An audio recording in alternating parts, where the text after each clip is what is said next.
My friends, that it does not matter what you do to try to do. You cannot fill the void of an empty life. I am now empty inside and do not know how to fill the gap. Any suggestions? Could something like the void exist? Could an area of space like that shown in Star Trek actually exist?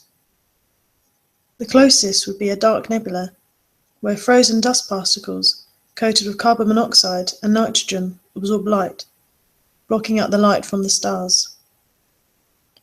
The magic empty space that traps them, hocus pocus, is nonsense.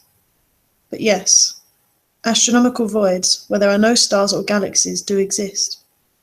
There is, however, still energy in those regions of space, the unknown dark energy that is fueling the expansion of the universe. Well, one thing in your link says, devoid of any other type of energy. No, that is not in any way even remotely possible. Galaxies, sure, such areas do exist. Ask NASA. Nietzsche's philosophy was amazing. Sorry, just had to say that. And, it's in human nature to try and conquer or experience the unconquered or inexperienced, just as in the way humans wish to conquer Everest. Even though it may kill them, they wish to extend their own knowledge through exploration and learning. When a relative dies, how can we fill the void in our hearts? I apologise because I don't speak English very well, but I want to know your answers. A long time ago, we lost my grandmother and my uncle, and I have some problems to recover from this anguish. Thank you all so much. Greetings. You get up, eat, go to work or school, and then go to sleep, and wake up the next morning. You keep this going until one day it's not so hard. You will never be able to replace the ones you've lost, and a little bit of you will always be missing, because you are who you are, because of the people in your life.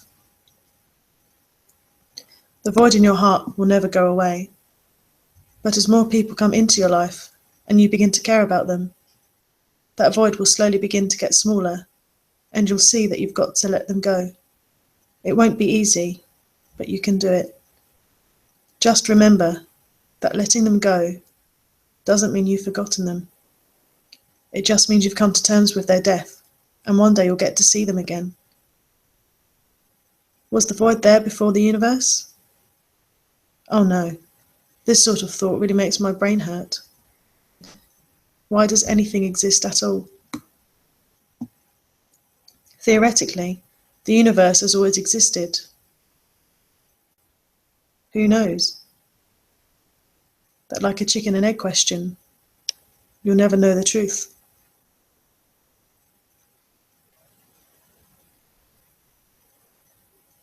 I believe the void was there before the universe, and it'd be there after the universe as well. There's no real evidence on what the void is, just that the universe is expanding, so it must be going somewhere. Your question comes next.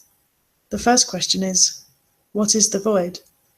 If the void is not matter, and not antimatter, then it's nothing, and so it's always been there, and always will, because it's emptiness. Initially, there was the void and the fundamental.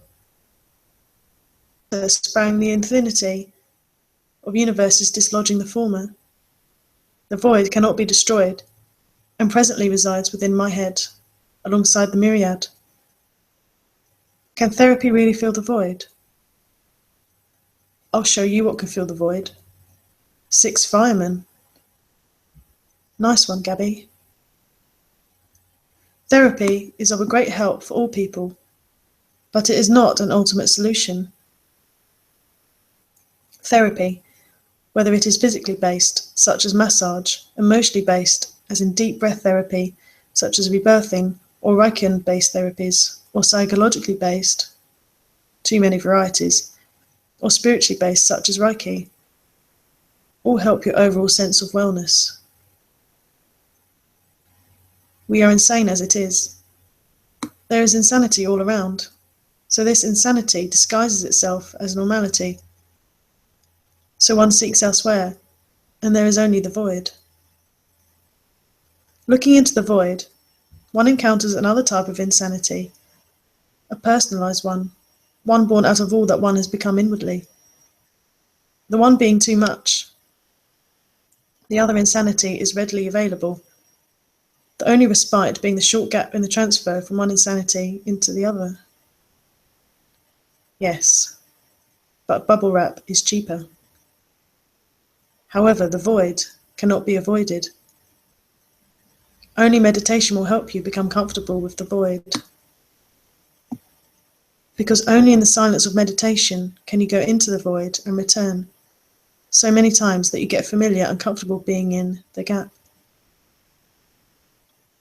In addition to any therapy that you choose, add in some form of meditation, especially the Buddhist or Osho forms of meditation techniques. This viewpoint is based on my personal and professional experience of therapy and meditation for 27 years. www.osho.com.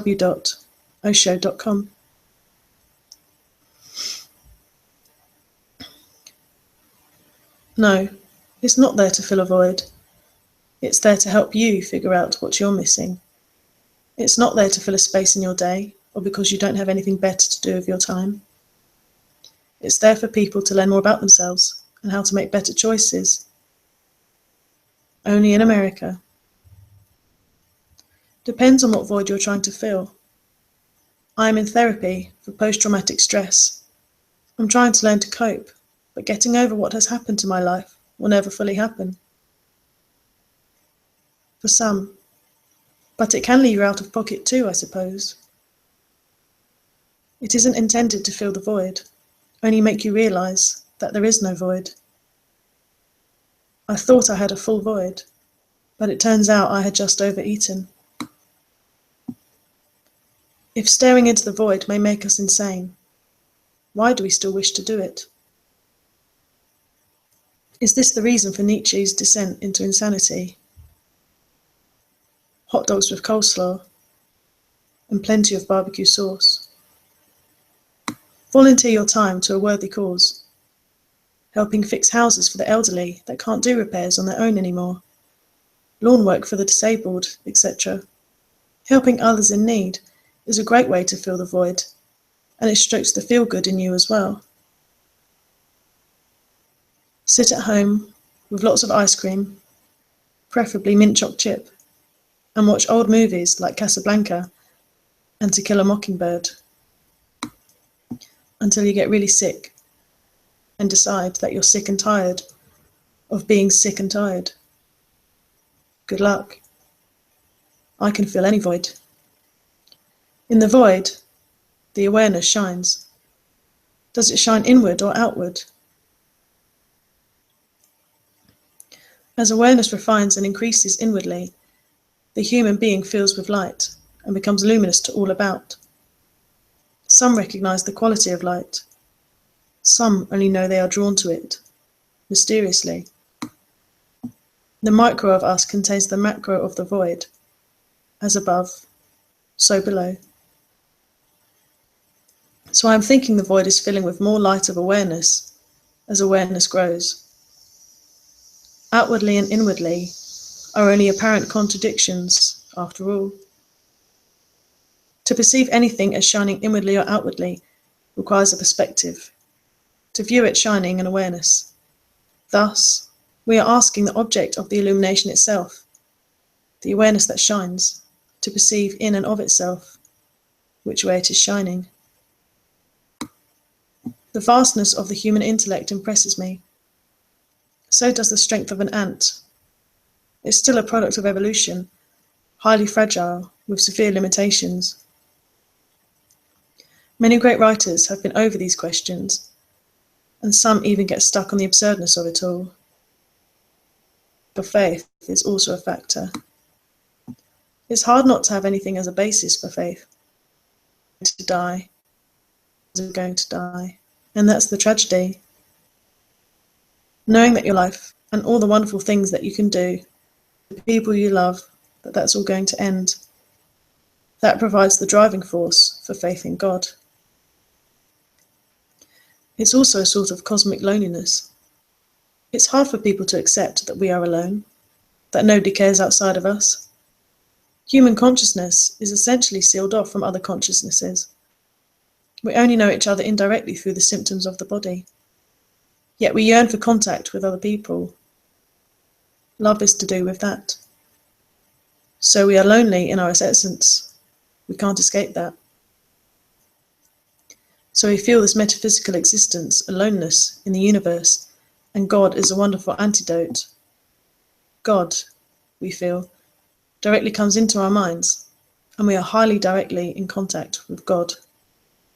This, of course, is an illusion, and the human mind is susceptible to it. The abyss is inescapable.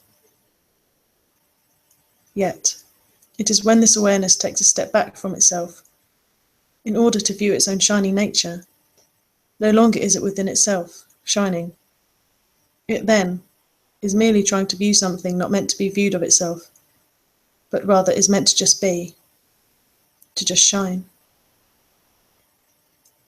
We, in this physical form, I would say, tend to be this awareness when it has stepped back from itself, trying to view itself, which is why we give an answer of which way, inward or outward, the awareness shines. Sorry for rambling on. My answer to your question in short, intellectual exploration often ends in philosophy, the end station and deepest and greatest of all human reasoning. The problem is that an over-examined life is dangerous. Reflection can destroy knowledge. If you question too much, you will end up in a situation where the reasons guiding your actions lose their power to guide. When we fall back into the essence of pure awareness, the void, we no longer try and perceive which way we are shining, for all that is known is that there is a light, shining. Beautiful question, CD. Love and peace. Awareness shines dazzlingly globally, that is, both inwards and outwards. The illuminated faithful enjoys the glowing nearness of Almighty God in yonder paradise, even when still being on this earth. The blissful awareness, in its immense glow, inundates one's body and one's soul. There is no void, no empty void.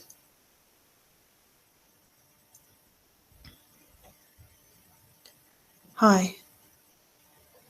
In the void that is empty space, there is no light but close your eyes. Inwardly a light shines, the light of awareness or consciousness. In the void there is nothing. Inwardly we are aware. Awareness shines. Beyond the light is an inner light, and this is a spiritual light. The light of our conscious, the light of our soul. In our sleep we are aware. We see the light in our dreams. Inwardly there are many lights, many levels of consciousness, lights that reach from far into the void and whatever dimensions our soul has travelled through.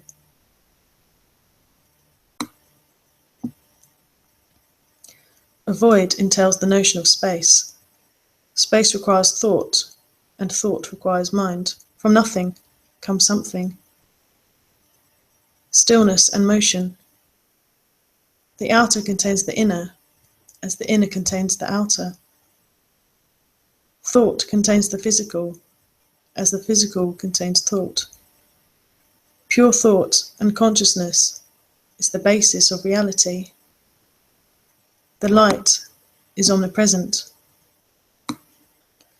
If it's a void, what is awareness doing in it? There should be nothing except quantum foam. Whatever you mean by awareness, it's something that requires a huge physical infrastructure. You don't find that in a void. The void isn't just empty of things. It is empty of space and empty of time. There is no inward or outward, just suchness. I know what void means, and I know where it is. Strangely, for a void, some people seem to have a lot of nonsense in there. I agree that syphilis is a common theory as to why Nietzsche went insane. Or did he? Why do insects fly into the insect trap? Perhaps we are attracted to it because insanity is close to genius.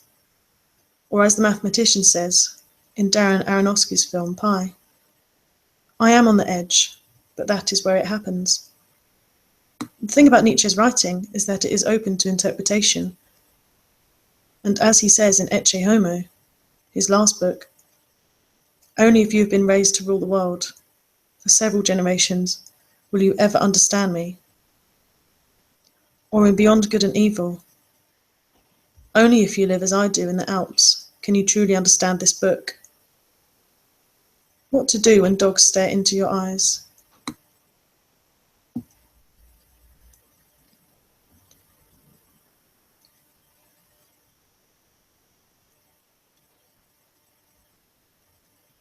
Evening times are significant in the daily lives of all creatures, big and small.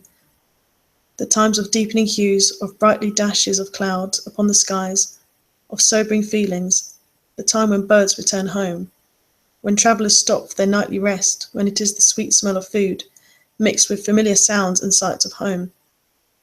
Take us to the world of our dreams, realised here on earth. But the evening times cast spell upon me, about the anguish of its day, and of the days of the past. When I return back to my place, after wandering through yet another fruitless day, I encounter the void that I managed to hide behind the activities of the day, behind people, places, and things. But in the evening, I cannot escape. I can run from its pointlessness. Chase, it overwhelms me, undetected. I used to dread that pointlessness in the early days of my college, an emptiness of my thoughts when I used to read. But now, I dread my mind, so engulfed by that void. I do not see that there is much in the language to describe such things, other than the words like nothingness or absence. But this nothingness is a want, an absence, in fact, a presence of another kind, something that keeps me in a state between wakefulness and half-sleep, unable to think myself during the night. I often feel as if the void is thinking me, with all of the ferocity of its meaninglessness and confusion. Might have gotten the books muddled up. I've read so many. Homo sapiens have got to where they are by never accepting the status quo. Always striving for the future, it's what makes us what we are. Or like the dinosaurs, we would never have progressed out of the trees. Beyond me. There is no Bodhi tree, nor stand of mirror bright. Since all is void, where can the dust alight?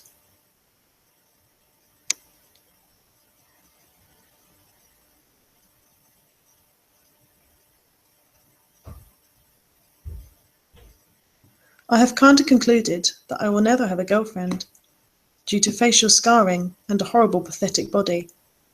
So what do I do to fill the void? What is the point of me? No friends, live alone, work alone, just my dog for company. People look at me in horror when they see my face under the low cap. Genuine horror. I hate being looked at that way, so I don't do people anymore. But after over 10 years of it, I'm becoming a bitter old man at 36. Even started getting pissed off at love scenes in movies. Genuinely angry and bitter. Why the fuck is that not me? Your hands. Smoke weed. In my experience, the only void I'm consciously aware of, my consciousness shifts to and from.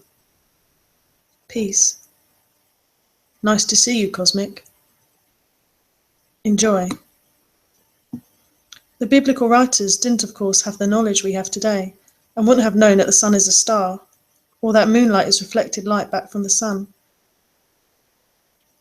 They would also have thought that daylight was something spiritual that banished evil, Not physical, as we now know it is, nor that it travels, and would not have thought of the sun as being its source. The moon is referred to as a light in verse 16. The functions of the sun and moon may have been considered as being to separate light from the darkness, day and night, and darkness would not have been thought of as merely the absence of light, but the presence of evil. Genesis 1:14 says, "And God said, Let there be lights in the firmament of the heavens, to divide the day from the night, and let them be for signs, and for seasons, and for days and years." That passage implies that the author believed in astrology. The further we're able to see into space, the further back in time we're seeing. Light travels at 186,000 miles a second in a vacuum. So the further away an object is, the longer its light has taken to reach us. So we're seeing it as it was when the light we now observe first travelled from that object, and that could be billions or millions of our years.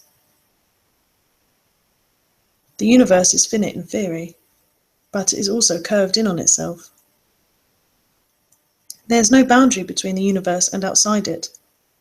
Whether there can be such a thing as outside the universe seems extremely doubtful anyway. So if we were able to see along the whole diameter, or whatever word is appropriate, maybe we'd see the point where we were as it was 13.7 billion years ago. We probably could never see that far, or anywhere near it.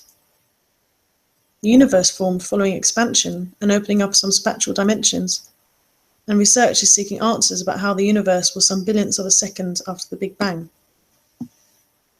Notably, the Large Hadron Collider at CERN. We might have to continue to have the humility to admit that we don't know everything for a very long time, perhaps forever. So the universe wasn't eternal looking back. Time didn't start before the Big Bang anyway. Whether it will carry on expanding and resemble a void in several billions of years more remains to be seen, or not, if it's devoid of light, or indeed of creatures to detect any light.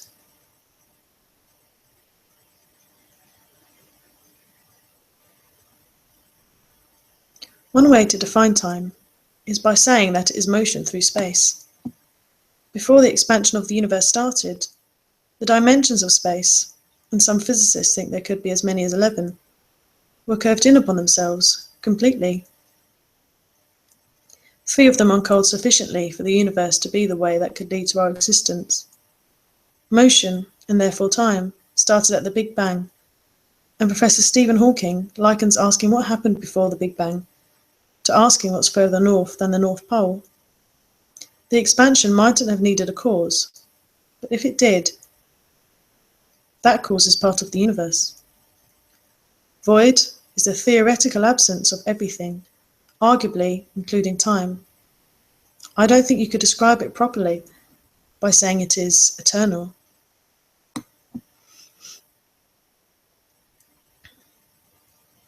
Would we all be happier without the media creating stories to fill the void? They always focus on the negative, stir things up with little proof. What happened to semi-unbiased reportage? No. There is a sizable number of people who need their comics. Within that group is another sizable group that need their opinions made up for them. I think there are only 7 global networks that broadcast the news, and they all dance to the same tune. You will never find any real news on there. Who says propaganda only happens in wartime? I remember watching 9/11 on the BBC, showing a live feed to Burning Tower No. 1 as it happened. They reported another plane hitting, 30 seconds before it actually did. What the fuck? You will need to be very careful in the future what you believe. There have been cases in the US of civilians being filmed and interviewed by US military during tests conducted offshore. With modern processing of images and voice, you can make a statement by anyone on TV by computer-generated images and voice. The real person may never be heard. Have you not discovered the link of Union Media and Union Hollywood and Union Print Media to a union candidate. Obama is a unionizer. Hollywood and the media have collaborated to be his public relations agent. We are now living in a world of corrupt media and government that is perpetuating a groupthink. Mould the young, and they are yours. A kid today is spoon-fed from the time they start to kindergarten. George Orwell's 1984, where Winston says he won't become one of them, yet through the process of being culturized, he slowly slips into brain dead and doesn't even realize it. Welcome to now. Obama can't say he's not involved because I'm on his mailing list. He is a thug from the Chicago Union Godfathers. The fish rots from the head down.